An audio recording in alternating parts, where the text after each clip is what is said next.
Warning, what you're about to hear was intended to make you laugh. A lot. If you listen to the show and feel inspired, then that's awesome. But if you're easily offended or just can't take a joke, you should turn this off right now. Otherwise, turn this shit up and hang on. Welcome to the Get Up.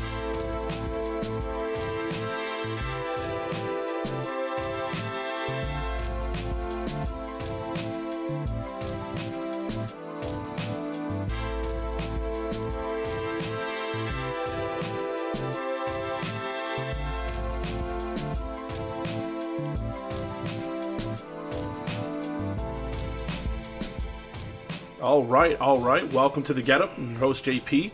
Today with me is Des. What's up? Des is from, Des, what do you got going on? So right now, I'm from Detroit. Right now, me and a couple of my partners have a clothing brand called the Collectve. We actually have a storefront open right now. Awesome. Now, I've known you for a couple years, but the clothing thing, where did that come from? So what's the story? How did this all happen? Okay, yeah. So originally, actually, it was never supposed to be a clothing store, which is crazy. So in 2014, my partner Omar, which is at the store right now, he came with the idea of selling shoes because we were big into shoes. Okay. He wanted to do a Sneakerhead? shoe. Yep, sneakerhead, big sneakerheads. He wanted to do a actual storefront for shoes, open a sneaker boutique. But in order for us to do that, we was like, we need to come up with some revenue because as we were researching, it actually takes a lot more to get the shoes and stuff, like a Jordan account, a Nike account. Right, yeah. Like, is it the same? So I wanted to open a skate shop at one point, and when I was looking into that, it literally came down to, like, I had to place orders of so many dollars to even establish an account. Exactly. Like, I think it was something like $1 million. You gotta have a brick and mortar, super strict. So we like, well, we need to come up with some revenue. Right. So I'm big into the fashion. I'm like, let's just do let's do some clothing stuff. We came up with that, and that's when he actually drew like our first design, which was the teddy bomb hoodie. Okay. With the teddy bear holding the bomb. Right. He looks innocent, but got a lot of shit going on. So yeah, so we came with that, and like that blew up pretty quick. You know what I'm saying? So we just went from there, man. That's when we started coming out with more designs. We started getting into the cut and sew, and here we are today. Going to our 4th month of having our store open. Sweet. And congratulations Thank on the you, store, man. too. I want to swing by and check it out. It looks pretty sweet from the pictures I've seen. Yeah, thank you. I love the designs that you guys come up with. Yeah. Where did all that start? Like, is it a collaborative effort? Do you have one main artist that's just kind of like, well, right now, check it out? Yeah, he always drew it. Omar always drew the designs and stuff, and then we have our boy Fred. He's a graphic designer. He does everything from movies to everything. He's real good at what he do, but he was doing like the vector and everything like that. Yeah. So Omar's like, we was like, well, we're gonna come up with another artist, get another artist on the team, whatever. So that's when we got our other homeboy on the team, and that's when he started doing all the other drawings. How you see like the ice cream sandwich, you could start seeing like the 420 bear and stuff like that. This guy's nuts. Yeah. I mean, totally. He's ready. Yeah. He's ready. No joke. Whatever you need, he got it. So yeah, we came with the 420 bear with that. And what else do we have? What's up with the bug? I see the bug on everything. Yeah, What's actually, going on with that? the bug was the first design we ever did, but we didn't release it like a year and a half later. Really? Yeah, because the bear we kind of wanted to jump off first. Okay. So the fly we maybe did like a year and a half later, and that's been our staple ever since. Okay. So you see like the fly bug patches, Chanel patches, those are going crazy right now. Okay. So stick with that, and then like as you see, we do our bear with different designs. Like the tee you see, that's actually. Oh shit! You're wearing that one right now. Yeah, we're wearing it right now, right? So that's actually what we call the Nasty Teddy. If you like Nasty Nas tee was on the Supreme, it's that same, but we just flipped it around our own style. So yeah, so we do a lot of reference with our bear. That's what we're trying to do. If people haven't caught on by now. Yeah, well, I mean, with the 421 or the one where, I mean, it totally looks like what is it, Hunter S. Thompson? Yeah. You know, Fear and Loathing in Las Vegas. Yeah, right. Yeah, totally ready. Pops open the case, got everything. Got everything you need. So yeah, that's So yeah, we've been doing that with the bear. The fly, we kind of that's our staple. So any simple, well, not simple designs, but any design you see like striped shirts, we usually like throw the fly on there. That's going crazy. Right. Yeah, I've seen that. Seen those on your site. Yeah, definitely. And then we just recently dipped into like the cut and sew stuff. Okay. So as you see, like the shorts and stuff is strictly handmade. Really? We have somebody that does that stuff strictly hands. No buying the shorts wholesale, printed. All that is strictly handmade. Damn. Yeah. So back it up to the beginning. So you guys wanted to do the shoe thing. Yes. and just, man, that takes a lot to even Yep. just get into that space.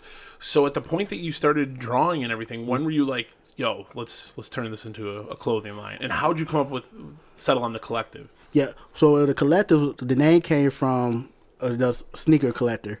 So Okay. we came to Collectve. So we was like, we could call that our sneaker boutique. But first, I do of course, going to do the fashion stuff, the clothes and Right. stuff like that. So we kept it at that. So that's what we did to make that pop. And then as far as coming up with the designs, it was kind of stuff that he was just hand drawing one day, like some Hennessy on the side. He just, Right. hey, bro, I did this. Well, I'm like, oh, that's sweet. So we started slowly putting it out. We created an Instagram account. Slowly, like, let's see what the people think we put this out. It started going crazy and stuff like that. So when we dropped the hoodie, the guys at the time, Scully, worked at Nojo Kits at the time, which is a sneaker Yep, spot yeah, I know downtown. that, yeah. So our other partner, he went down there to get some shoes, whatever, and he Right. seen them had the hoodie on. He said, "Hey, I want to do a collaboration with you guys." So that when he said that, at that time, Nojo was like, they're known. So for them to say that, that's when we knew like we got something going. Right. Because it's Yeah. 3 guys, we don't know nobody. Dude, I've seen lines for that Nojo place down the Yes, street. exactly. I mean, I don't know what she was releasing, but it was, I mean, the line was literally It's crazy, around right? the corner. Yeah. Yeah, it's crazy. So yeah, that's when we knew we had something going, man. Then we just kept at it. We just kept applying pressure. Right. Well, I say with the teddies, and then we did like the middle finger teddies and stuff like that. That's like our original designs, stuff like that, and we just kept getting that good feedback from the people. So that's when we knew like, hey, we got something. We got something. We might have to just keep going with the fashion stuff like So that. when you were printing and everything before, so like you said, the shorts are handmade, Handmade. but everything else, like, what was it like setting up that deal? Like, where'd you have to go for shirts? Were you just like wholesaling it from some? Were you getting them on Amazon or Right. like how'd all that? That's the crazy story because we didn't know exactly how it worked at first. So we went to the first print spot we went to get the Teddy Bomb done. Yep. We didn't know nothing about buying it wholesale, so we just went to the guy.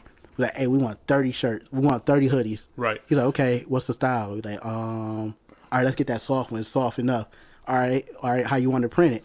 All right, put the Teddy Bomb on, put the Collectve on the sleeve. Right. Came to like $1,200. Yeah. So yeah, we that like, shit's legit. yeah, I'm like, And then they're like, "Oh, hey, your graphic, you got to go and put it in a vector format exactly, and all that yeah. stuff too." Yeah. Yep. And luckily we already knew about that at least. So we Okay. like, ah, shit, that's $1,200. That's a lot of money. So like, whatever, let's print it up anyway. So of course they don't tell you exactly the brand of the hoodies you have. So we like, shit, we want to do it next time. We want to make sure we have a wholesale. So Right. that's when they messed up and sent the box that actually the blanks came in. So we like, oh, okay, this is the brand of brand, and ever since then we've been getting our blanks wholesale and it's how Really? to print, cutting everything in half, 60-70%. So That's awesome. yeah, so that's how now we just go on like shirtspace.com or Okay. T-shirt champ like that, get our blanks wholesale, send it to our print people, Right. let them print it Yeah. up, and boom, then we sell it from there. Awesome. Awesome. Yeah, because that can definitely cut out. Because Yeah. you're cutting out a middleman. You're Yeah. cutting out someone else that's doing the work for you, Exactly. right? And just get your own shirts. Yeah, cut out the middleman and the time.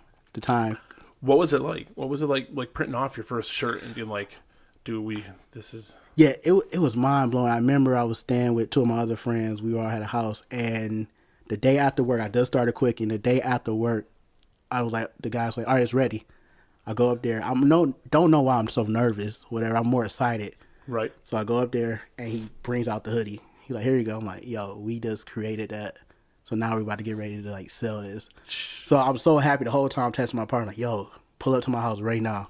Like, wow, I'm like, the hoodie's here. So you would have thought like a yeah. party or something Right, going right. on. So Yeah. we getting everybody coming and we posting on our stuff. We ain't had no proper setup. We just like printed like, Oh, yeah. it's like it's on the couch, printed. Just throw it out there. Like we ain't got it laid out pretty. We didn't do none of that. And like it just went crazy, man. It just went crazy from the people seeing it like, oh, how much is that? Oh, wow, that's cool. So how long have you been doing the Collectve then? Okay, so our first print was Black Friday of 2014. Damn. Yeah.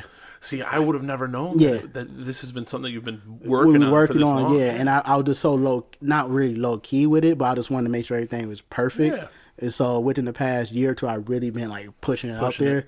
So yeah, it was 2014. Then like 2015, we had like one drop like in February. like for the Valentine's Day, we had like a female T-shirt, like no head tonight. We did with a female teddy bear with no head on. So, right. Yeah. Like so, but yeah. So we kind of like was so literal. Yeah, so literal. But like people loved it, man. That was like the first that sold out quick. Really? Yeah. The females loved it. Even some of the guys was buying it. But yeah. So 2015, we really didn't drop too much after that. So, but like after that, man, we just been on it nonstop. So. Yeah, man, that's how long we've been doing it. So, what led to the storefront? Like at the point that you decided to get a store. I'm sorry. Yeah. I want to like when I looked into the skate shop thing. Yeah. Like I said, just to establish right. like a rep deal with one of the manufacturers. Yeah. But then the rental space, I was like, geez. Well, I mean, I was looking at Macomb, but still, just looking at rental space is crazy. So. Right. When you made that decision, what was that like? Like, oh shit, where are we gonna start looking? Because that can be super pivotal to the success of a business where it's at. Yeah, so this is a crazy story. I'm gonna go a little bit back, maybe like a year and a half. So it's our homies, Loose Cannon brand. They are a flagship. They sell shoes and everything like consignment, their own brand. I got cool with them, Juan and Jake. So I've been running with it. They've been teaching me the ropes as far as the business and stuff like that. So they're located in Ferndale, the same building we're at now. Okay. So, we're cool with them. We're learning. I get real close, good friends. Fast forward to, let's say, February of 2019 of this year. So I'm leaving the gym. Juan, he calls me, he said, hey, bro. He said, it'd be crazy if y'all had a store for only S amount of dollars a month. I'm like, yeah, okay. Yeah. Like, whatever. Because me and my partner, we just talking like, yeah, another 2 years, we be ready for a store. So he goes to tell me that he like, congratulations, you have a store. What? I said, what? I'm like, what you mean, man? Like, I'm like, what are you talking about? He's like, yeah, he's like, we have a big store. He like, half of that could be y'all and the other side's the vintage, which they run. I'm like, man, are you serious right now? I'm like, well, that's crazy just to have someone be like, hey, I got this space. Half of it's yours. Exactly. Out of nowhere like that. And the stuff they have in the store, they could easily take over that whole space. Really? But the fact that they, show so much love for us, and they seen what we were doing, how we were grinding, how to respond. Well, that's awesome though too. Yeah, so to have someone look out like yes, that. and that's hard, like especially in our city, like everybody's out for themselves, and for them to actually show that type of love. So I'm like, all right, cool. It didn't register yet, you know what I'm saying? So that's when he did that, and let's say, I called my partner, I'm like, yo, I think we have a store, bro. He was like, what you mean we have a store?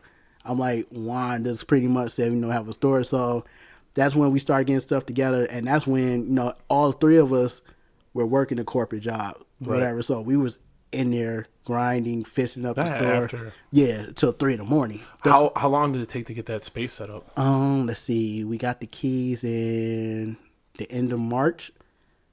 The second week for end of March, and then it took us 3 weeks, and we opened up on 4/20. So in 3 weeks, what did you like? You paint and all that stuff. Yeah, what did you have to do? We had to paint everything. We had to get our homeboy Mike. He was a contractor. He pretty much put up all the beams, everything, the fixtures, and everything by himself.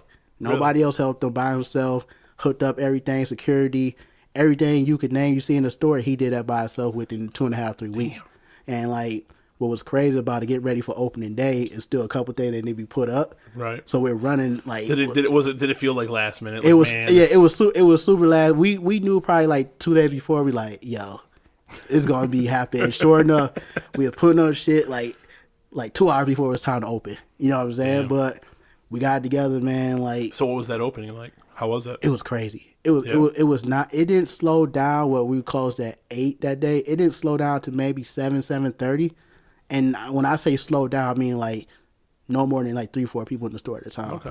But it was constant traffic, man. Like that was just a blessing, just knowing that people really rock with you for what you're doing. Right. Like you may not see. So on the scale of like, damn moments. Yeah. Which one was higher, the grand opening of the store or that first sweater? It would have. Damn, that's a good one. Nobody never asked me that. Damn, that's a good one. I'm gonna have to say the grand opening of the store. Yeah. Only because that the fact that how it happened, and like literally like somebody else pretty much like saw that we were working hard, right, and said, "Hey, it's an opportunity for you guys." Like I said, they could have easily just kept that store to themselves, right. But for them to do that, we knew we was doing. So that was like. opening up that store showed me all the work we put in, the ground we put in within that 3.5, 4 year span. It paid off. So that's how I knew. I'm like, we really got something going. You know what I'm saying? So that shit was perfect. Do you think that's uncommon for people to see that like you had this whole 3-4 year grind right before you got to this point? That shit, I've known you for 3 years. I mean, right. not like super close and right. hey Des, talking to you every day, right. but had no idea until you started like posting stuff about it.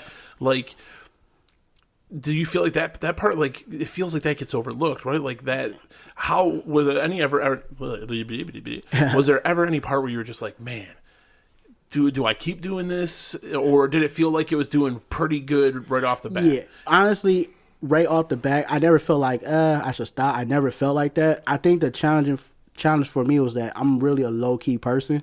So I'm not the person like, hey, I got a clothing design or whatever like that. So, like, you and, like, a lot of other people, when they found out, they're like, oh, you got a clothing brand? Never would have known. Every time I ever ran into you or, hey, Des, what's up? See you on the floor or something, it was never like, yo, check out my clothes. Yeah, exactly. Yeah, that's the thing. It was like, yo, we talk about, like, other stuff, like, sports, whatever, but, like, I'm just a low-key person. So one of the things I had to learn how to do was, like, get out my shell and, like, just really start posting, like not like I wasn't ashamed that I have a brand, not at all, because I knew it was like one of the best brands, in the city, if not the country. But it was one of those things. Yeah, you gotta be a little flex a little bit, man. Come on now, you gotta flex just a little bit. But yeah, man, it's just I just had to get my comfort zone, and with me being around like the people I was around, like I said, Loose Cannon brand, like seeing how they were doing, so they were so humble. That kind of showed me like, hey, let me step out of my comfort. And once I started doing that, that's when it really, really, really started like going crazy. Like, cause already doing good. When I go to the events, we were moving. You know what I'm saying? Right. Like we were moving pieces out, moving them out. And so I just knew if I stepped up just a little bit more, man, it would go crazy. And sure, that's what I did. And like now it's like a lot of stuff we can't keep in stock, like the striped shirts and stuff like that. Really, the striped one? This is our third. That's the one with the bug, right? With the bug, cake. Yeah, so it's just sweet, man. It's just dope. So I'm just happy about it. And that's sweet. So you get a decent amount of traffic. We get good traffic. That's sure. why it was also like perfect for like them to offer. I mean, that's a really crazy opportunity, especially for like the area of Ferndale is a up and coming. Is still developing a bunch of stuff, but it's already has like a artsy kind of feel to it and everything. What it is, and in Michigan, so it's this area that's a good spot to have a store, especially if you're starting something new or introducing people to something new. Like a great spot. Exactly, man, and that's the thing. That's why it was perfect. Like, okay, it's in Ferndale, a lot of foot traffic. Right. Why not? A lot of cool people. It's diverse. Yep. So why not have it there? And like we get all sorts of people. That's when I knew it's like people that I didn't know was coming up there. Say, oh man, your stuff is sweet. I always like how you know about it, like either from walking in or seeing the ads on Instagram. So it's kind of dope. How's that been for you, being someone that's not like super like, oh hey, in your face or anything, posting stuff like that's one of the things that I never had Instagram. Right. I was barely ever on Facebook. Right. I mean, like once a year. Yeah, Facebook type of use, thing, right? Like, do I got any messages or I got an email from Facebook, something like that, right?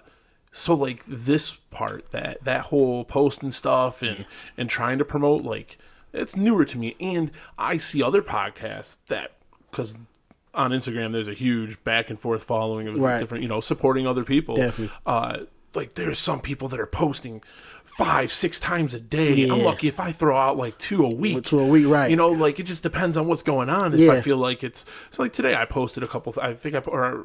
Yesterday I posted about being out. Yeah, went fishing, right? Yep. Recharge and stuff. But hey, this is what's going on. It was just kind of I'm a big proponent of doing you gotta, with all the hustle that you're doing, you have to take that time to just unwind and refresh. Exactly, you do. But for you, how is doing all that, managing all the social media? Do you, because you're in a partnership, do you guys like kind of assign certain things? Yeah, we kind of, what we kind of do, it's just with me, it's just I think I'm more available as far as like with work wise, which is hard to believe with how we are working.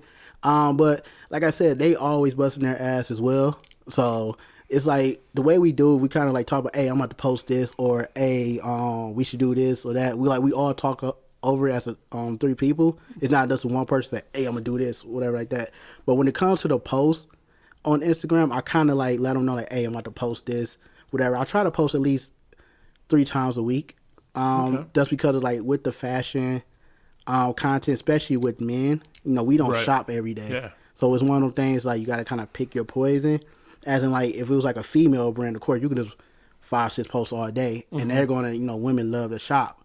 So with men, we're kind of like, oh, they like to get stuff at that moment, right? Whatever. So I try to pick my poison, like definitely like a Wednesday, Friday, Saturday post. Okay. Then Wednesday you post something that kind of get the people like, okay, when I get paid or when I get time, I want to get this. That looks good. I'm gonna go pick that up. Exactly. Friday, of course, is like that day of. It's like, oh damn, I seen this. I was gonna go get this, but now let me go stop at the Collectve and get this. Same with Saturday as well. So it's kind of like a pick your poison type thing. And then, I mean, the content is all about that content and how you post it, whatever like that. So you don't be too cheesy with it, and you don't want to be too boring with it. So that's the whole thing. It is, and it does feel like a balancing act, sort of. Like is this is this too much? And like that's my thing. I'm just like I'm not always trying to put everything out there. Yeah.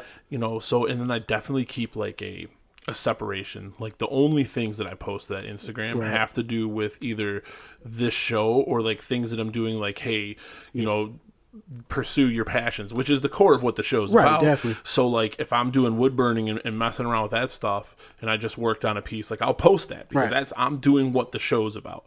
But like I don't got pictures up there like, oh, ate dinner with my kids. Right, exactly. Like I keep all that. And even on Facebook I do the same thing. Like there's the 2 pages, and one I'll post it that I'm just interested in. And I never used to do that, and I feel like I have to, and it's weird because it's created this, especially with this, where like I'm sure you have sales figures and all that stuff that you can look up or you see it.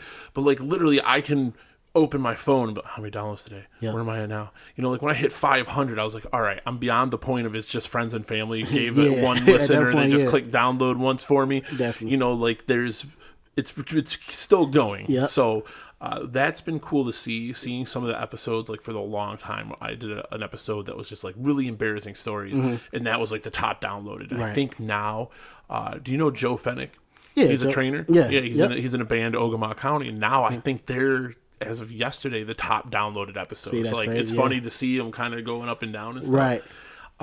But it's been really neat. But I find it almost like an addiction. Like I'm like, oh, what do people post? What is there that I can push along to help put my brand out there? And it does. It feels like a total other grind that way.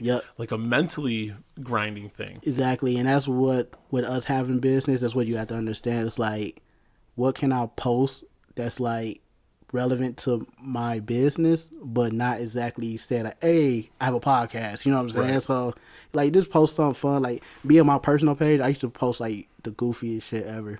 Like memes and stuff that I'm like, man, once like you said, once you realize it's not really a family and friends type thing anymore, it's people out like, all right, let me tone it down a little bit. Let me try to get a little bit serious and stuff like that. So that's why now if you look like 2 years ago, you'll see like some crazy memes to now. It's like basically like you said, business stuff. It's pretty much now is on my actual page. It's a story. I may post some little bit of fun stuff here and there, stuff like that. But yeah, for the most part, it's all about how do you want to have your page set up, because people not gonna always just go on the personal page. I mean, on the business page, they're gonna jump to your personal page too. They're gonna see how like, all right, how this person is, how they keep themselves up. Like, can I trust buying this product? They look at that stuff too. So well, I kind of like tone it down a little bit. I won't lie though. I do, when I post something as the get up, I'll switch back to my other account and like it. No, there's nothing wrong with that. Oh, I do that too, man. I'll give myself that like. You got that first one's almost like, always me. Yeah, there's nothing wrong with that. You got like it for the other page, man. Come on now. Oh, someone liked it. Right, oh, it's him. It's him. Right. Gotta support yourself first. So with the store, what's the next steps, man? What's the plan there? I mean, if it's doing well, are you looking at other spaces, or are you just content right there? Well, yeah, for now, we're definitely just content where we're at right now, with this only being 4 months old. Right. So like I said, we didn't expect this to happen until another 2-3 years. So for it to come now, schedule. It's way ahead of the schedule. You know what I'm saying? A lot of clothing brand that's big now is 10 years. You know what I'm saying, before they even get that big storefront. Right. So right now we're good. What we're going to take advantage of with this storefront is building off of it. Continue building up that customer base, I like to call it family based. I don't like to call them customers because I mean they're supporting us, so it's more of a family thing. So continue building that up, building the brand up. Working with, like I said, Loose Cannon Heavy, like want to do a lot of collaborations with them. Okay. I seen you did some festivals and stuff. Yeah, like exactly. Posting that you're going to be at some places. Yeah, definitely still doing the events. Just because I have a store don't mean I need to stop doing events. It's just now more that I can think about the events more now. It's not more so I have to do it type thing. Because before it's like, man, I have to do this event. How were your sales before? Like, how did you sell? Was it just purely online, or were you literally like selling out of the back of your trunk, or like? Yep. Like, because I seen one thing, like you were, I don't know where it was from. I just looked, but it was like, oh, see this at the pop up. Right. So like, were you doing like a pop up store, or did you do like festivals or like fairs, or like? Right. How did you do all that part before the? Yeah, before the store, I used to do a lot of events, networking events. Last year I did 12 Oaks Mall. Okay. They have like this pop up thing where like 4 brands in like one store. Really? Store area. So I did that 2 times last summer, and 1 time the holiday last year. That right there that let me know that we have something, because every time we did it we were doing 800 plus in the weekend, which to me is pretty good for the price we were selling our stuff. So we were doing that. We were doing, like I said, networking events. We always do Loose Cannon does the Michigan Sneaker Exchange, the biggest sneaker in Michigan. We always do those. We always do well with those. We still do those to this day. What else were we doing? Like we were doing like the little small events and stuff like that. Just to build. So that's how we were doing it. Like I posted a picture. I was like really like trapping out the trunk. Like I was really selling my stuff out the trunk. So if people needed orders, they'll feel comfortable ordering online, or they just don't have a debit card for whatever reason. Don't know, not judging. But so I used to like, all right, meet me here or whatever. I used to like really like trap out the trunk. like no bullshit. So yeah, that's how we were doing it. So we were doing pretty well and stuff like that with that stuff. So, and we get recognition then. So now it's like with the store, it's like we're doing even better. Whatever. That's awesome. Yeah, it was crazy. What made you decide to go like totally handmade on the short? I didn't want to keep doing just black and white tees. I didn't want to be known as the black and white tee guy. You know what I'm saying? Keep doing design. Like when I want to do something like the fashion stuff, I'm really passionate about it. I want to jump into the whole cut and sew.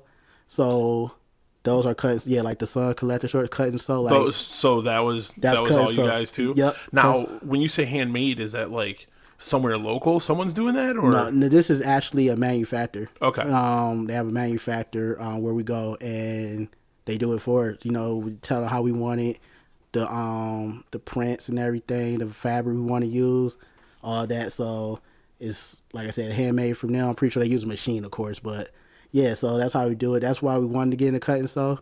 Because with the cut and sew, our create, it's unlimited with what we can create. Like we can print all day. You can print all day, right? All day, but I mean, how many times like the bomber jacket is cut and sew? Okay. Yeah, the bomber jacket cut, so the 2-tone and everything like that. And I just think it looks a lot more clean. Like I said, if it's embroidery, you could kind of don't see the back part. Yeah. When it's cut and sew, so it's just super clean. That's why we want to do it. I love like the throwback stuff, like this one. Like that's hilarious. Yeah, the Collectve, you flip it. Yeah, I mean, totally looks like Rugrats, right? Yeah, like exactly. You bring like that nostalgia almost there. Yeah, a funny story about the Rugrats. When we dropped that, we sat on that design since 2016, early 2016. Really? We finally dropped it last year in the summer. Somebody said we stole their idea. So I'm like, what do you mean we stole it? It's Rugrats, man. Right. Like, I was like, it was already out there. Yeah. How old are you? Right. Like you could tell you're only like 18, 19. I said, what, bro? What the hell are you talking about? Damn. Yeah. I wanted to start a clothing line for the longest time. Yeah. I got real big into like graffiti art and stuff. Yeah. I mean, I wasn't like bombing buildings or anything. And when I say bombing, I mean paint. Right, definitely. When I think I'm blowing up. Yeah, you want to clear that up with but, the audience. I never did any of that because I got family, I got bills, I can't be going to jail. Right. Or having fines, crazy fines. Right. Right. So, but I had, and I've since found out that this is a name someone already used, but Risk. Oh, and I wanted to do, like I had one logo or one shirt design I drew up that was like the word Risk and a fist punching it and it like all cracking and stuff. Oh, yes. And like I had all these other designs and stuff, but it was just like what I was doing is I bought some blank tees and then I was airbrushing them on. Right. That's And I made a design and then I made a stencil. Like I did a bunch of bootleg stuff somewhere, but it's literally like I made a stencil out of clear sheets of acetone and just one after another sat there with a razor blade and cut all the designs out. So then it was like spray this color, spray that color, and I had made like little points that I knew I could line up and everything. And it was pretty interesting. And it was, I don't know, man. I was like, didn't know where to go, didn't know how to really do it. I looked up into the printing, you know, and the vectoring and all that stuff, and it was just coming up with the money. But I had ideas, you know, like risk for the men's line, risque for the female line. I mean, like, it was crazy. But you had something going though, man. You shouldn't have stopped. I mean, you know, life gets in the way. I was like 22, had a couple of year old kid. Oh yeah. So and I just kicked my ex-wife out too, so I was like freshly single, so I wasn't totally down on business, you know. But I was always doing something, and that was, man, I talked about it for years. Actually, it's funny. My brother, he a few years ago was like, "Well, if you're not doing it, I'm taking it's mine now. Since you didn't do it, I waited 10 years. You never did anything." Right. Hey, I don't. I probably would have just said the same thing. Like, look, man, you're not gonna let this good work. But go he to didn't do anything with it. When he had a Facebook, it said he was like CEO of Wrist Clothing and Apparel or something. It was like, you're CEO of shit. Right. Still waiting for that first drop. Right. But then, you know, like even like this stuff, like I did, even back then I dabbled with like an online streaming show, and then me and another buddy, we were talking about doing like a comedy YouTube show, like a like a live show, different guests, whatever, and do some skits and stuff like that.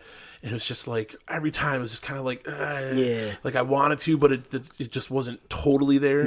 And then this I had worked with someone that does a podcast too. And when I was talking to her one time, one-on-one, and she's telling me about it, I was just like, damn, man, I've loved like the Joe Rogan podcast, and like I love listening to comedy and stuff, and I was like, shit, man, should I just do it? And so that was like where all this came from, and it's really neat, and especially like, again, you being so low key, wasn't like something super out there. Like Megan's always, my girl, she's always like, oh, you know, you're good at talking to people and stuff like that, so it's like a natural fit. And it's crazy. Would have never guessed, and it's really cool to see, because again, like, especially because you were so silent about it. Then just to be all of a sudden like, bam, I got a store. What? Exactly. You know, like that was crazy, and that makes it seem like what you said it is. Like it was a couple years ahead of time. Exactly. The time schedule that you had thought, but I mean, it's like, damn, where did they come from and already got a store? Right. Does it ever feel like just kind of like, whoa, what the fuck? Do you ever just kind of like mind blown? Yeah, I'm mind blown every time when I walk into the store. I get mind blown. Like, bro, I'm really this is my store. You know what I'm saying? Like, it's something I always dreamed about. So I was like, I knew what the brand is taking off. But I never like thought about the brand being in the store. Like, the most I was thought about doing like right now was like put them in the other stores. But even then, like, it's kind of like iffy about that. So I was one of the things like, well, I just keep doing my own thing. So for me to have this store, it's like mind blowing. Like, that it's doing well too. That it's like people constantly, man, I love that stuff. I love what y'all doing. I love how you do that. And it's past the point of the obligatory friends and family buying stuff. Yeah, exactly. And that's what it was. It's like, it's one thing for your family and friends to say it. But when you start getting random cats, or you seeing like big time party promoters or rappers coming up to your store, local rappers coming up to your store, who even have some going outside of the Michigan. Like, they're coming up to your store and wearing your stuff and saying they like it. Hit you up like, hey, bro, I need that. That's awesome. So that's kind of crazy. Like, whoa. You know I always wanted to just make goofy ass looking socks and just send them to stars. Yeah. Because sometimes, like, legit, sometimes you see like the stupidest things the in fashion. Stuff ever, They're like, oh, this star wore that. And they're like in a magazine. Yeah. I was like, I'm just going to try to get filthy rich off of stupid socks. The stupid stuff. And just sell them. Man, like send them to some stars just to give it to them and hope they wear it. Yeah. You know? But that's great. That's cool. That's got to be pretty sweet feeling. Bro, it's like, I'm still like in awe till this day. You know, 4 months later, like, I'm still like, yo, we have a store. Like, crazy. How do you deal with running out of stock? I mean, see, if you're running out of stock, like, yeah, that's one of the challenging things. That's why we're going to start up a printing company on our own. Me and my friend Luce Cannon, we're going to start up a print company. Okay. So we already got the stuff, but like run out of stock. You know, sometimes like you may get the stuff, the blanks and stuff. It still take time for the print people to print it, stuff like that, because they have other companies that need their stuff printed as well. How long does it take you to get a shirt? Like if you need a shipment of shirts, how long does that usually take? The shipment of shirts usually take like a day or two. Depending on what shirts, honestly. Like when we start getting to like the stripes and stuff like that, that may take maybe 3-4 days. Okay. But you start getting like the blank white, black tees and all them colors. You figure those are just sitting somewhere, right? Yeah, they got sold. those. Yeah, they're ready. You can order those at 4:00 in the afternoon, and they head to your doorstep the next day in the morning. So, but yeah, it's a matter of like the overall process. I would say is like maybe 2 weeks, whatever. But like.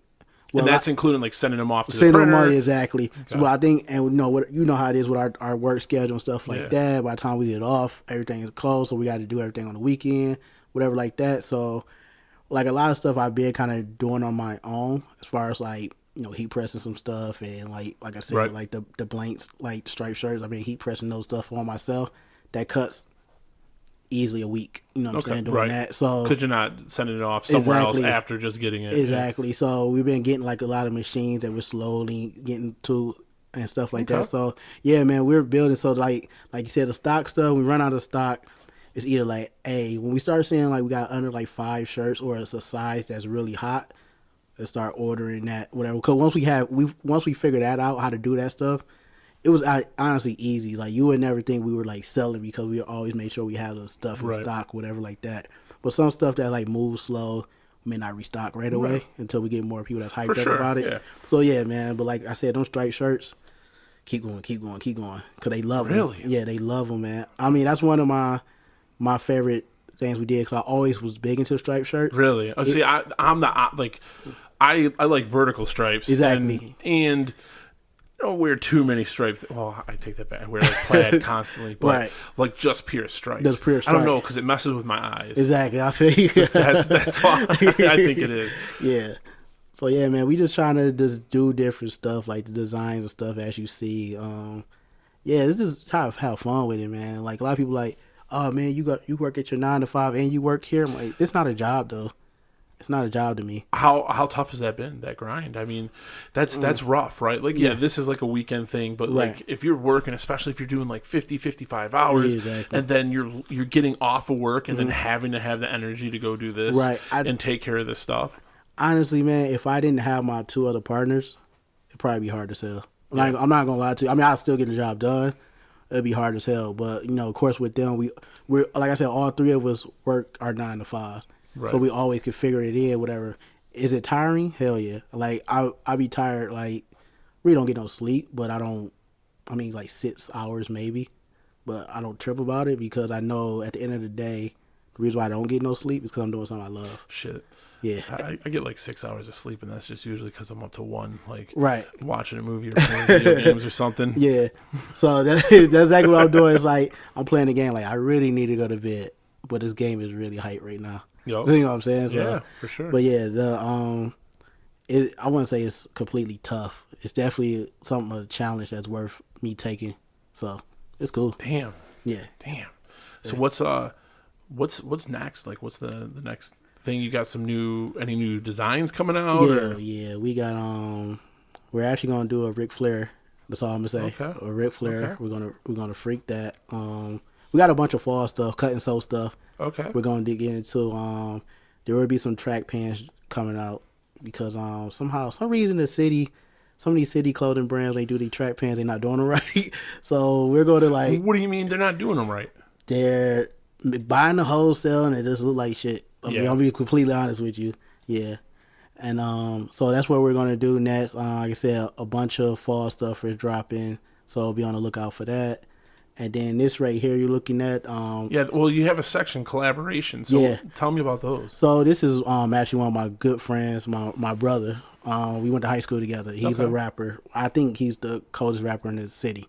But we worked with him with this collaboration, his merch and stuff like that. So whenever he do shows, we are always there selling the merch and stuff like that. That's cool. Yeah, so we have fun with it, some dope stuff. A lot of this stuff, well, actually all this stuff he already designed on his own. Gotcha. So it's just a matter of it's getting just a it just matter of printed on the get shirts, printed getting and the getting it shirts. together, right? So he's dope with that stuff he does, the ideas and stuff like that. But we're gonna do a lot more stuff with that. And he also has a brand. I'm been begging him to hurry up and drop quick because it's dope stuff. But yeah, that's what we work with him with the collaboration stuff. So, and I mean, the goal is to work with a lot of people in the city because there's a lot of dope brands out here Right. that's not getting the recognition they deserve, and that's really grinding. So that's like the next step. I know, and that's like again with this, that was the when I used to DJ and do these shows, like all these people that were performing and trying to get their name out there, these rappers or bands or singers, whatever, and they're just grinding show after show after show, trying to get booked on anything. And it was cool, like the stories that you would get. Yeah. So then that was really where it came from. It's just like, all right, let me see, what if I could do this and share those stories, like what's the story behind it all, instead of not just like, oh, hey, what's going on? Like that's part of it. What's new, what's current, what's the future, but like, how did this all happen? What was the story behind it? The fact that you got a shop, like, hey, I got this space. That's awesome. Do you feel like a kind of like, all right, I got to pay that forward somehow? I mean, as far as with them helping, because someone helped you, like, do you feel do you get that like sense, like, all right, someone helped me out, like, if the opportunity comes along and definitely, that's what I want to do, because with our city, we have, like I said before, we have a lot of dope entertainers, clothing brand that's not getting recognition. So my goal is to maybe do like a big network event, so people can start networking. I want to bring the city up back into that fashion capital, to that music scene, because like I said, there's a lot of dope rappers that's getting overlooked. There's a lot of dope fashion designers getting overlooked. And it's like I said, it's people that work at Quick Loans that are dope artists that have clothing brands that are like dope as hell. So my goal is to, like, my way of, like you said, looking out for them is having these network events, pushing them and stuff like that. There's some people that don't want that push. That's fine. But there's some people that's really out here, like, grinding, but sometimes they just trying to figure out what's next. How can they move forward and stuff like that. So when people ask me questions, man, like, well, how did you do this and that? I'm not like opposed to, no, I can't talk to you about that. I want to share my information. Like, I definitely gonna give them like tips and stuff, but it's like some stuff I can't share. Like, I won't share. Like, honestly, like the cut and sew manufacturer, because it took me so long to find that. Right. That's a different type of grind it took. That's kind of like, that's my business connection. Like, Exactly. I'll tell you like the steps to do. Yeah, exactly. You got to go find your own connections. Right? And if you find that same connection, cool. Right. But I can't just be like, yo, you do this, you do that, because at that point, I'm telling you how the game works. Like, just straight up telling you do that. You really didn't put no grind into your own business. So have you seen that start to happen now, where that situation where you meet someone that kind of like tries to get everything that you've done and mimic that, or those that are like, oh, yo, let's get together and do this, but then they're not really about it? Like, that's one of the things, like, I haven't, holy crap, I've known from talking to people or just watching some posts and stuff too, is like, you always get like the person that wasn't down when you were struggling and trying to, and, like you said, trapping them out of the back of your car. Yeah, exactly. And then now all of a sudden you got a store, and then, oh yeah, I remember back then.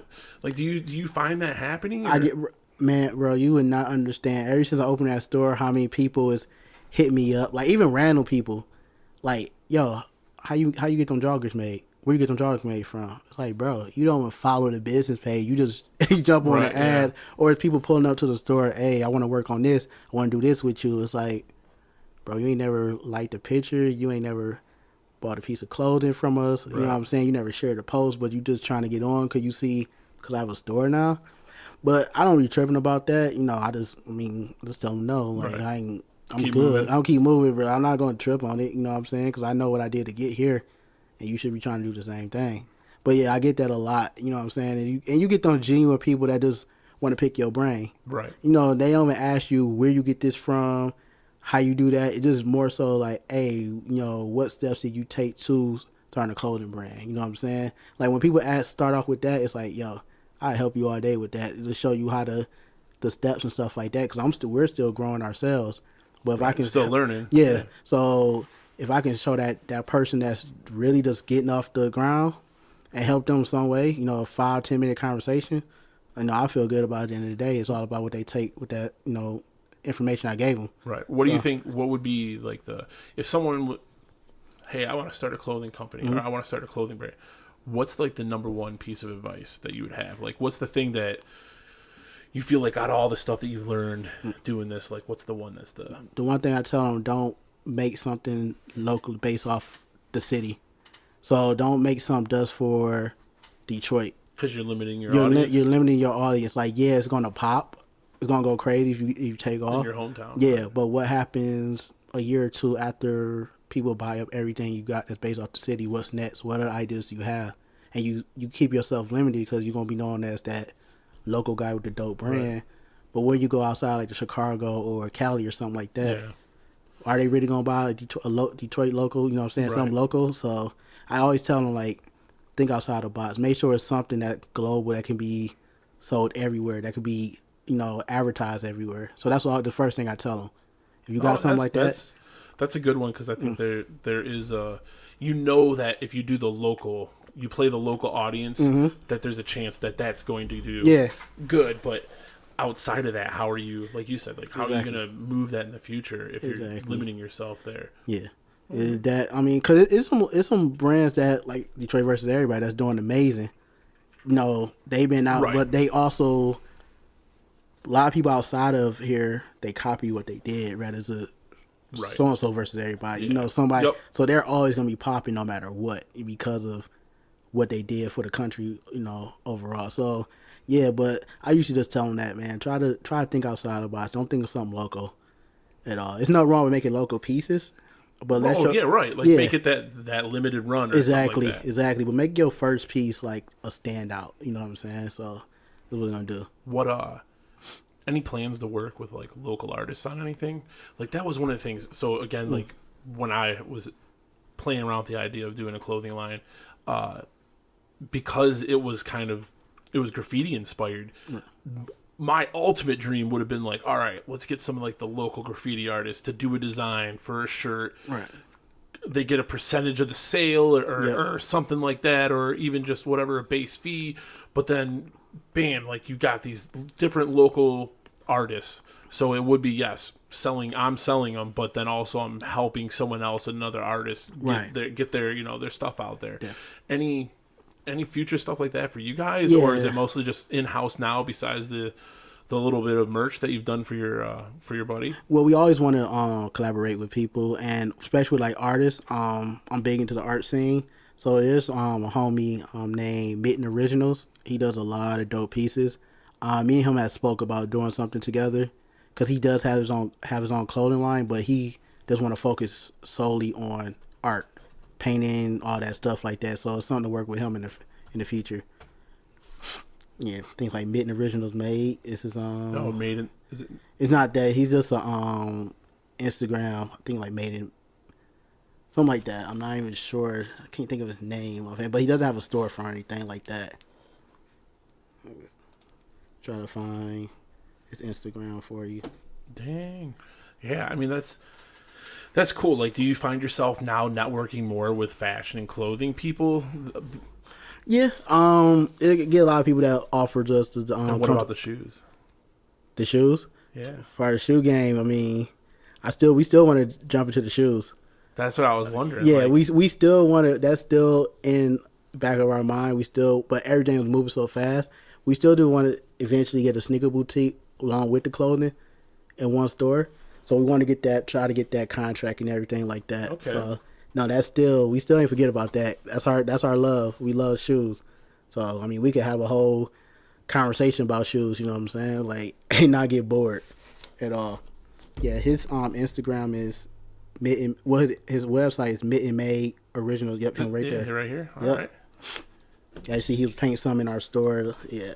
Oh, is he the one that came and did stuff in your store? Yeah, he did some painting in our store. I remember you posting about that. Yep.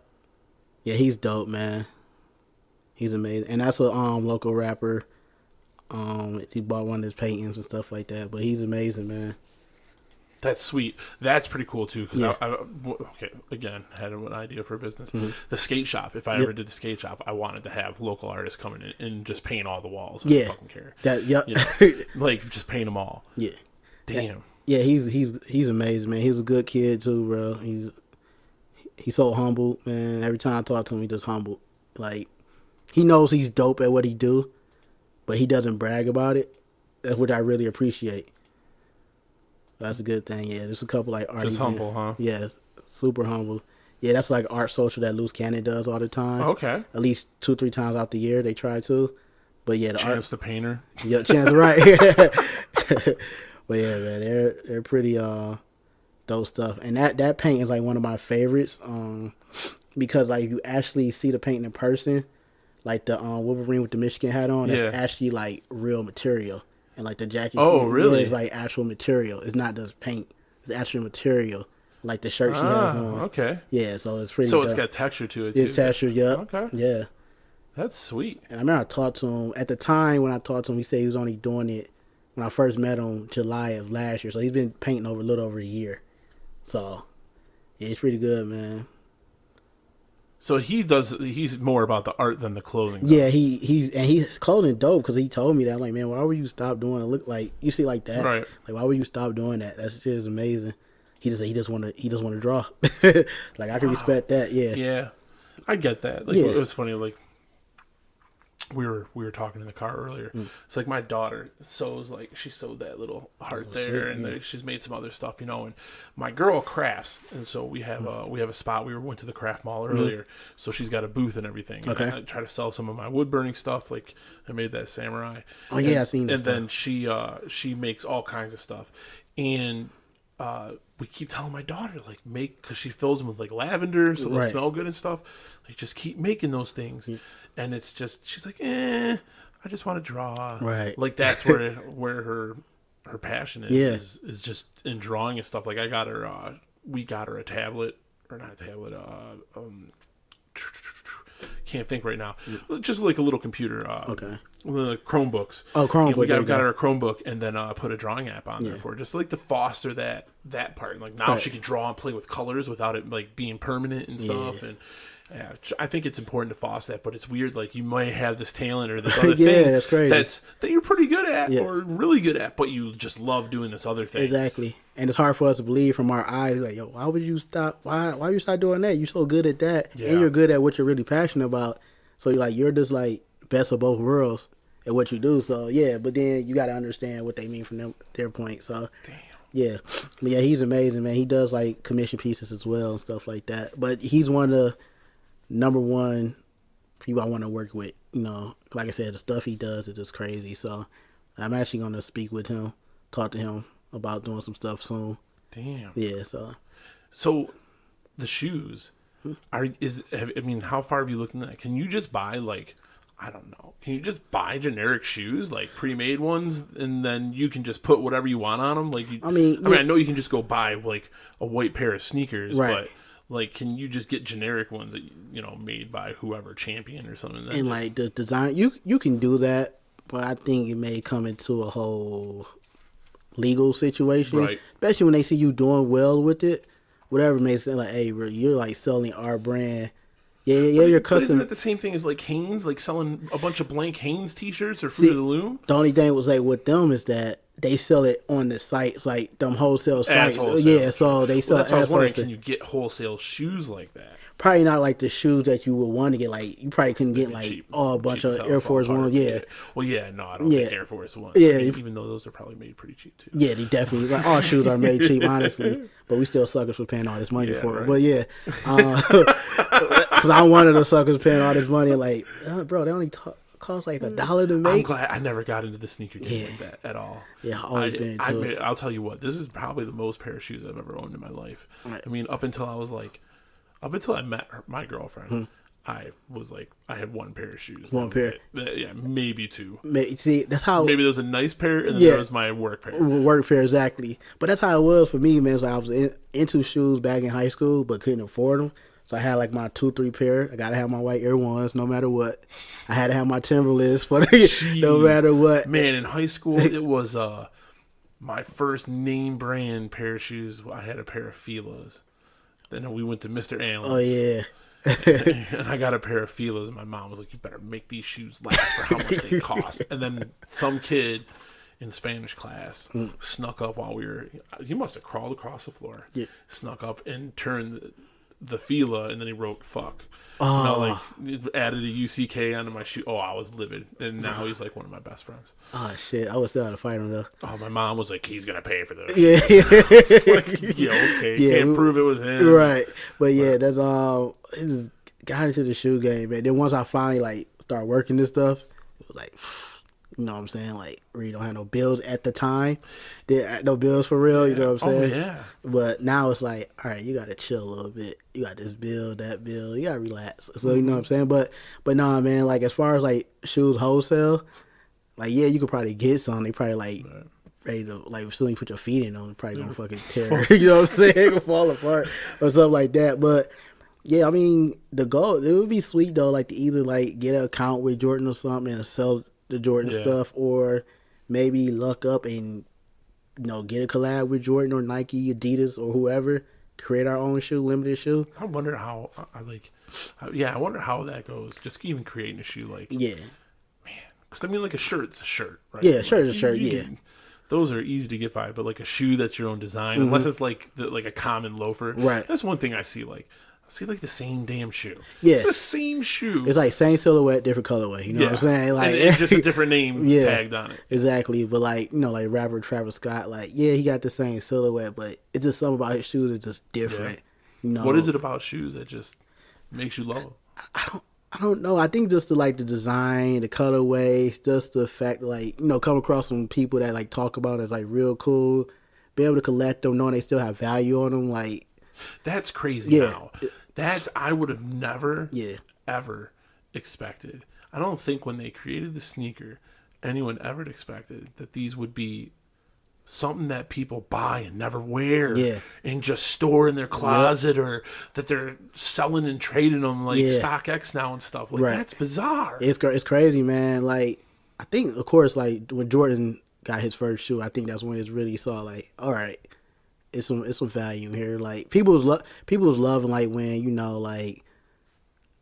people like Bo Jackson had his shoes out, or I can't think of the point guard from New York, Walt Frazier, when he was I had the Hakeem Olajuwon. See the Hakeems now, like those are like those drop, they always sell out. Well, I had the ones from Payless. Ah, damn. Yeah, when he first put out a shoe, he was like, "You should have a good shoe," and I had to pay a bunch of money. No, and I respect that. I respect that a lot. I had those. I got made fun of. That's cool. Nah, man, I had some light up shoes. I had some Jurassic Park shoes, man. Don't feel bad. Hey. I was hooping in them. Right. I was hooping. Can nobody stop me, man? It didn't matter. I was dunking on the little clothing basket. My mom got so mad at me because when I would cross over, I would always drag my foot. Yeah. So the inside of my, like by my toe area, was just worn out. Like that part of my shoe would just like, she's like, "What are you doing?" And I was like, "Playing basketball, Mom. You can't play basketball at lunch anymore. You're ruining your shoes." So then I would just try to play and not do that. Yeah, not do it. But it would still do it. It'd still give me away. You're still playing basketball. Is that crazy? Yeah, it's crazy. Don't play basketball, kid, because you're ruining your shoes. You ruin your shoes. We gotta make these shoes last. But yeah, that's just.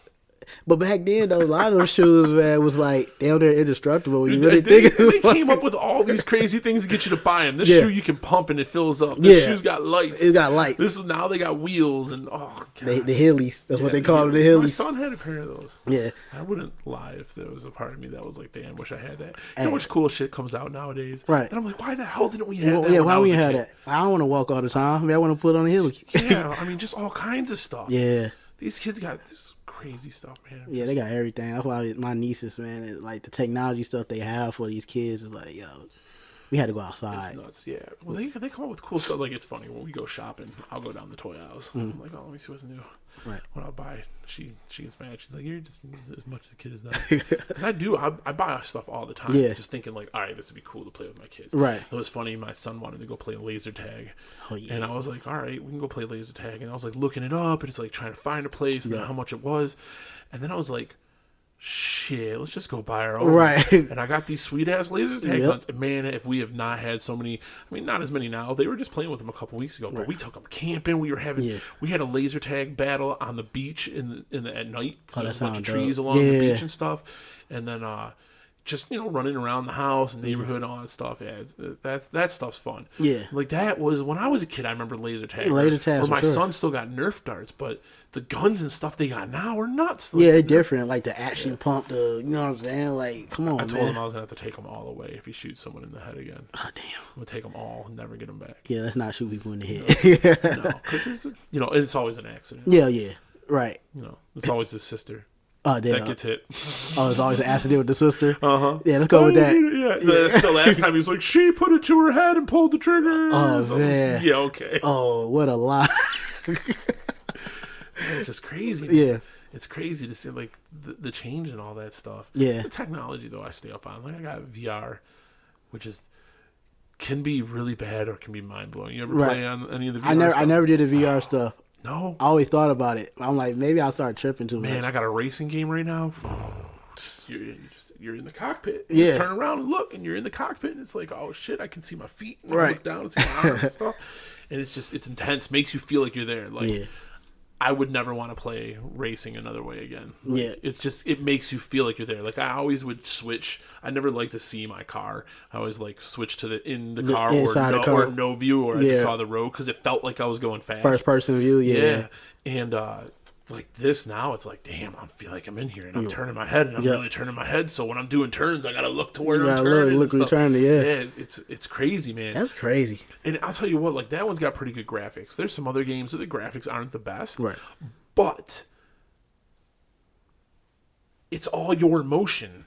So even though you can see like it looks fake as all hell, you still feel like you're there. You still got full control. I got this fishing game where you can row the boat and everything. You get the fishing rod out. Right. You got to cast it. You got to reel it in and fight the fish, and they vibrate and stuff. So it gives you like a sense of Right. kind of something. And dude, if I have not spent hours playing that game, just fishing, just sitting there, just fishing, because it's so immersive. Right. It's crazy. Now you got me thinking about getting a VR now. I'd wait.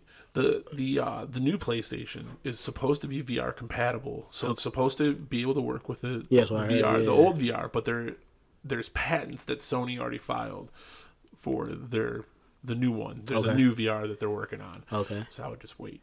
Yeah. See, I'm not even I have a PS4, but I'm not a Sony person. I never was. Dude, I'll tell you what. After that shit today, Really?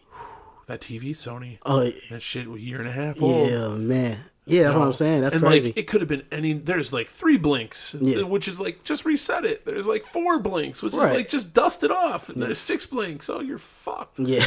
Like seriously, nah, like yeah. when I looked online, like people's things were like, oh, it's like $700 to $800 to get fixed. I can go buy another 75-inch TV for $999 right now. Yeah, right now. Actually, I think once we're done, that's what we're doing. Yeah. Instead of going get it fixed, it ain't gonna never run the same. Dude, it's just if something else breaks and. Yep. And then I read plenty on this what's going on with mine. Where, Right. like they thought it was this first, so they replaced that, and that didn't work, and then this, and then this, and by the time I was done, like I could just go buy another TV. Yeah, it was over. Yeah, at that I point. feel really bad if I just like I got to dispose of that TV somehow. I think you just take it to the store and they take it. Yeah, But then I feel like someone's just gonna fucking fix it, and fix it and then they got to 70. on the clearance rack. I'm horrible now because I'm like, all right, if I go get a new TV. That one, maybe that'll just chill in my basement. And maybe I'll try to fix that one. Because where else is it going to go? In the trash? True. And if I can fix it for cheap, Yep. maybe I got another 75-inch TV. Now I Boom. got 2. Boom. There you go. Hey, that's what It's sound like a win to me. Yeah. I'll tell you what, man. We had out in that room, we had a 55-inch. I think it was 55. It's in our bedroom now, but we had a 55-inch out there for forever. Okay. It's like, okay, that's a big TV.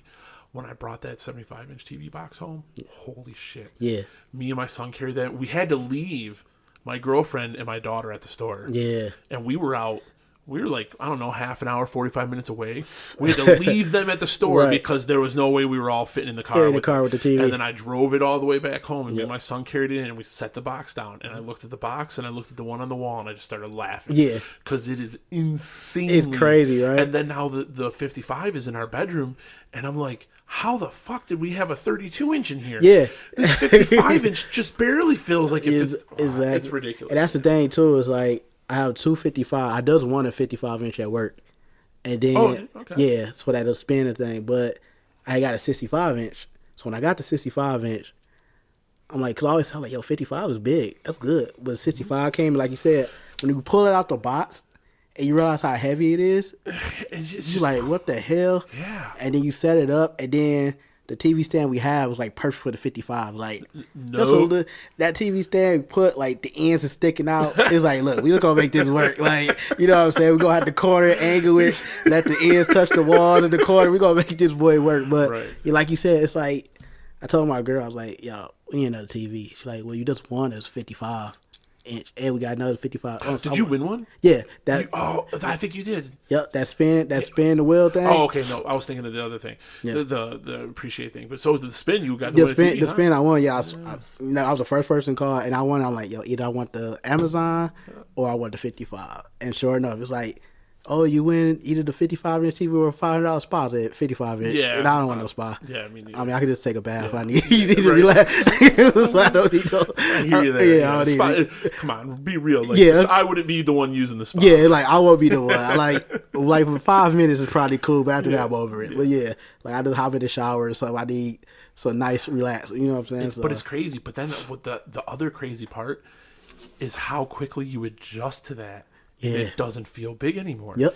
That TV in there does not feel big. Yeah. Like, people come over and they're like, holy shit. Yeah. And I'm like, what? It doesn't even feel like exactly. It. You know, but then when you put it up next to, like I said, I go in my room and I'm like, how the fuck did I ever have that in my living room? It's so small. Like, how dare I? Yeah. How I do that to my living room? And then, like, we took the 32-inch that was in our room and put it in my daughter's room, and I look at that TV now and I'm like, I can't even see that TV. You're right. You can't I see can't see that from bed. Yeah, it's crazy, man. Yeah, because we have a 40-inch in the store. It's like, but the way we have it set up, it's like perfect. But it's like, yeah, if it's not at least a 55, I don't want it. You know what I'm saying? So yeah, it's crazy. I got way too many freaking TVs in this place. Well, you know, I had to have one for when she's down here crafting and stuff. Which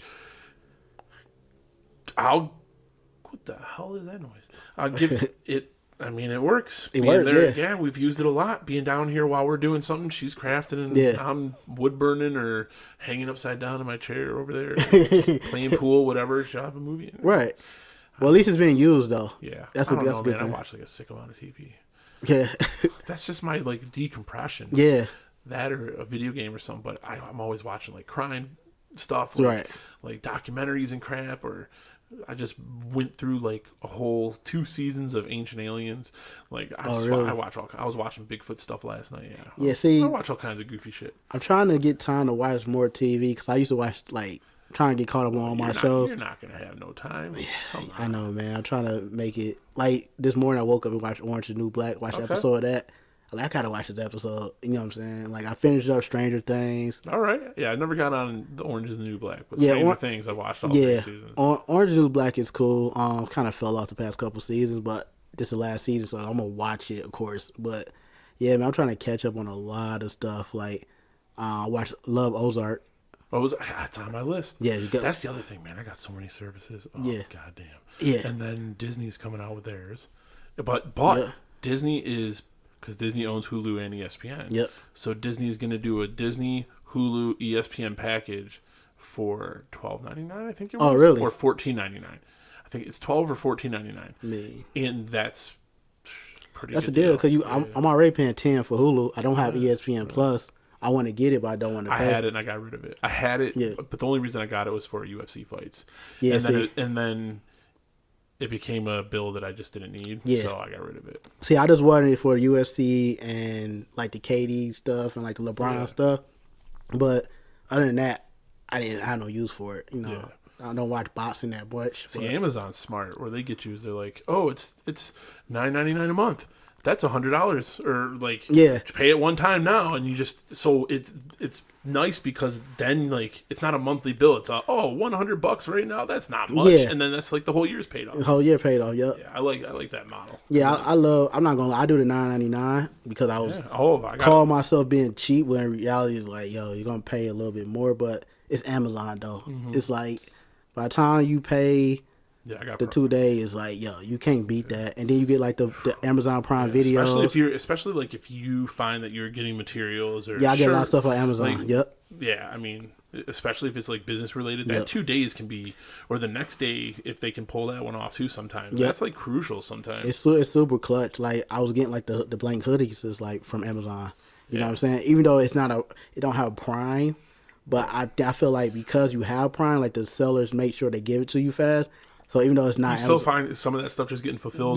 Like almost as if it was Prime. Prime, yeah. They were like, okay, I think it was the third party. Let's make it look good for ourselves. So let's send this out right away. Yeah, and it comes in 2 days still. You know what I'm saying? That doesn't hurt. That doesn't hurt sales. So it helps. Yes, I love Amazon Prime was amazing, man. Like my old roommate, he just ordered a bunch of like dumb shit. Like he ordered like a what did he get?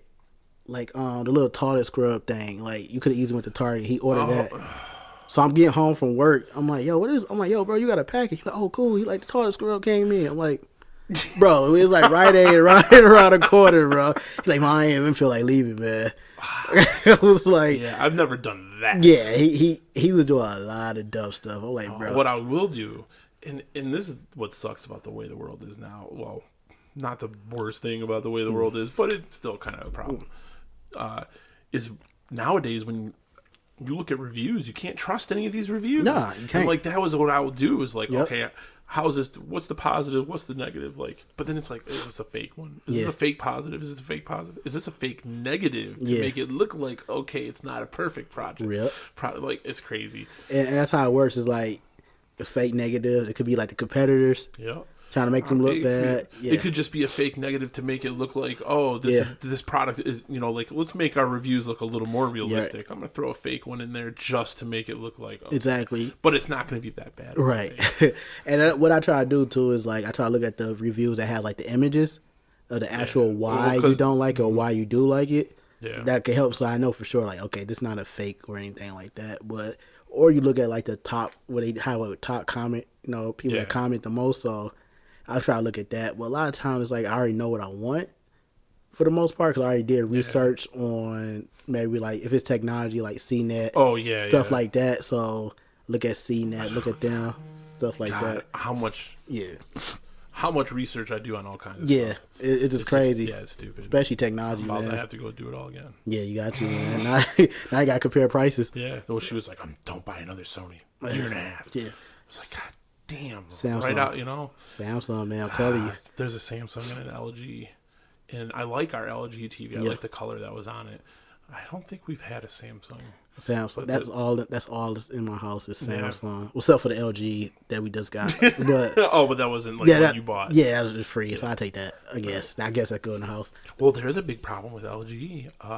So maybe I will get a Samsung, but it doesn't matter because LG makes a lot of LED displays for the other TV companies, and there's a burn-in problem. There was a bunch of LG. I guess LG's big thing was like our monitors won't burn. Yeah. And there's like a bunch in like a train station or something over in Asia, and they're starting to burn now. Really? Like have burn-in on them, and it like caused this big hoopla in the TV world because LG was supplying so many, and this is all allegedly. I'm paraphrasing news stories I read on, and they're coming after me like, "Oh, you said LG, definition, anything of that." Allegedly, all this happened, and allegedly, LG sells a lot of they're the one that supplies a lot of the LED technology to the other TV companies. Right. So then it was like certain models are like, oh well, these are going to have to be recalled or don't buy these ones because it's made with this monitor. Right. So that's crazy. It is crazy. So maybe I will get a Samsung. Right. Tell you, man, I love Samsung. They're amazing. All right. Well, that's an hour, man. Yeah. Yeah, it did an hour. I appreciate you coming on and talking and telling me more about the Collectve. I mean, like you said, low key, dude, caught me off guard when I seen you were having a store. I want to make it down there to the store and check it out. I don't really get out much. Right. Nothing wrong with that. Out to man. Ferndale at least. Right. I used to when I delivered a lot, but no, dude. Best of luck to you. Keep up the great designs. I like that the ice cream ones. Check it out. The website is thecollectve.com. You just remove the I from collective. It's COLLECTVE. So you can check that out. What's all your stuff to plug? What do you got? Instagram? Shoot it all out there. Definitely. Our Instagram is _collective, like you said, without the I. So COLLECTVE. It's our Instagram. You also find us on Facebook as well as the Collective. So that's our main outlooks, and like you said, the website as well. And we have a storefront that's located in Ferndale, which is 195 West 9 Mile Road. Damn, you're right on 9 Mile, huh? Yeah, right on 9 Mile. So you already know, a lot of foot traffic. So right on 9 Mile Road. It's in the art building. It's what they call it, the art building. So we're on the Suite 211, which is technically the 3rd floor. So yeah, just check us out. All our information is on our social media outlets too.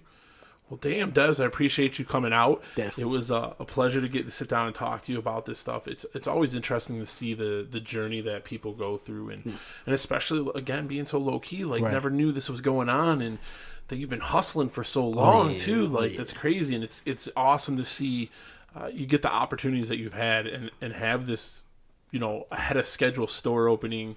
And that's awesome. Thank you, man. That's crazy, and I'm glad got to talk about it. And that you came on the show to share that story. I really appreciate it. Yeah, appreciate you, man. Thank you. No problem. And again, the Get Up, check us out. You know where I'm at, Instagram, everything. Thanks again for listening. Thanks for listening to The Get Up. Make sure to check out thegetupshow.com for more information on this episode's guests.